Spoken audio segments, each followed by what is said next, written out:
Assalamualaikum warahmatullahi wabarakatuh. Perkenalkan, nama saya Faisal Aldiwinata dengan NIM 2406010031. Di sini saya akan menjelaskan dan memberikan informasi mengenai hakikat manusia, khususnya dalam pendidikan. Yang pertama adalah konsep hakikat manusia secara umum. Hakikat manusia mencakup esensi, potensi, keunikan, dan kemampuan adaptasi manusia dalam konteks pembelajaran.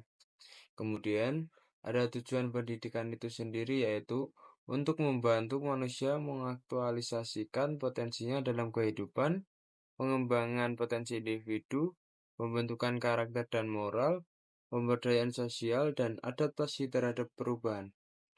Potensi manusia dalam pendidikan.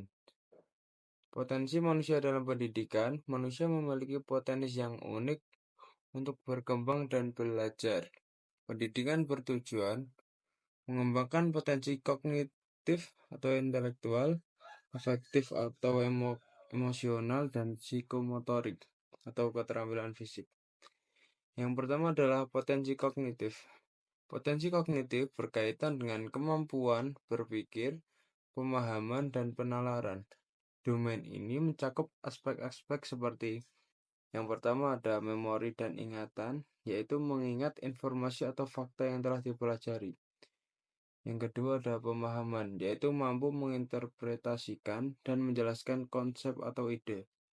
Yang ketiga ada analisis, yaitu memecah informasi menjadi bagian-bagian yang lebih kecil untuk memahami strukturnya.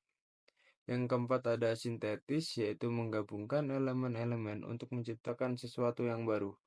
Dan yang paling terakhir evaluasi, yaitu kemampuan menilai atau membuat keputusan berdasarkan kriteria tertentu.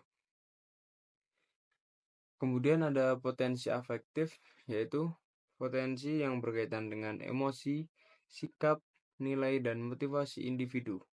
Domain ini mencakup penerimaan, yaitu kesiapan untuk menerima pengalaman atau informasi baru. Kemudian ada respons, yaitu keterlibatan dalam aktivitas dan menunjukkan reaksi emosional. Yang ketiga ada penilaian, yaitu membentuk nilai atau keyakinan berdasarkan pengalaman belajar. Yang ketiga ada perorganisasian nilai, yaitu mengintegrasikan berbagai nilai yang berbeda ke dalam sistem keyakinan yang kohesif.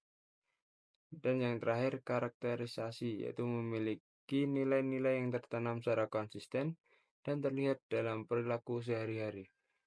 Yang ketiga ada potensi psikomotorik atau keterampilan fisik, yaitu berkaitan dengan keterampilan fisik dan motorik. Ini mencakup kemampuan untuk melakukan gerakan dan tindakan fisik terkoordinasi seperti satu persepsi, yaitu menggunakan panca indera untuk memahami dan merespon lingkungan fisik. Dua kesiapan, yaitu kesiapan fisik dan mental untuk melakukan tindakan tertentu. 4 gerakan terbimbing, yaitu mempelajari keterampilan melalui instruksi atau arahan. Yang kelima ada gerakan mekanis, yaitu melakukan tindakan yang dipelajari secara otomatis tanpa harus berpikir.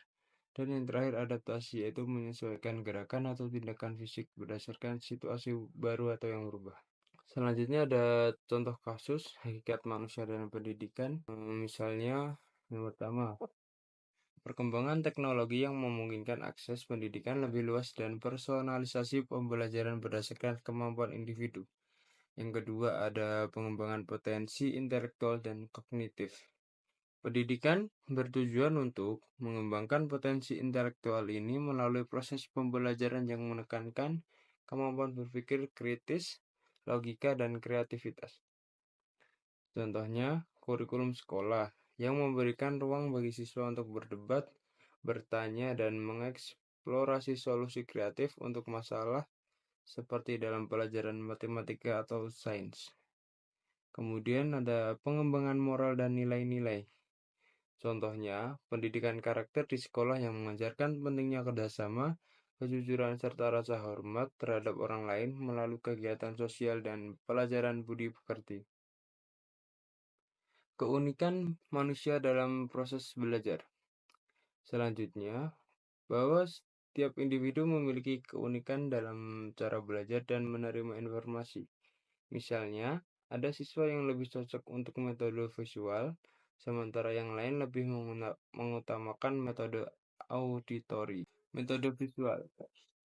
Metode ini melibatkan penggunaan gambar, grafik, diagram, warna, dan visualisasi dalam proses belajar. Orang yang memiliki gaya belajar visual cenderung lebih mudah memahami informasi jika disajikan secara visual. Mereka lebih terbantu oleh representasi visual daripada instruksi verbal saja. Kemudian ada metode belajar auditori. Metode ini melibatkan pemahaman informasi melalui suara dan pendengaran. Siswa dengan preferensi belajar auditori belajar lebih baik melalui mendengarkan penjelasan, diskusi, atau instruksi lain. Selanjutnya ada peran manusia dalam pembelajaran dan kontribusi sosial.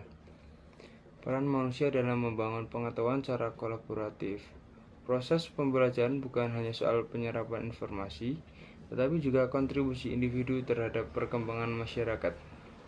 Contohnya, bagaimana pembangunan media sosial dan platform belajaran daring telah mengubah cara manusia berbagi pengetahuan, kolaborasi secara global, serta tantangan yang muncul terkait etika dan kualitas informasi. Oke, yang terakhir adalah kesimpulan. Dari materi tersebut dapat disimpulkan bahwa hakikat manusia dalam pendidikan adalah tentang memahami potensi, keunikan, dan peran sosial individu dalam pembelajaran. Pesan yang dapat saya sampaikan yaitu pendidikan harus terus beradaptasi dengan perkembangan sosial dan teknologi, sembari tetap menghargai nilai-nilai kemanusiaan. Oke, mungkin itu saja yang dapat saya sampaikan. Mohon maaf jika ada kesalahan kata atau penyampaian materi yang kurang jelas. Wassalamualaikum warahmatullahi wabarakatuh.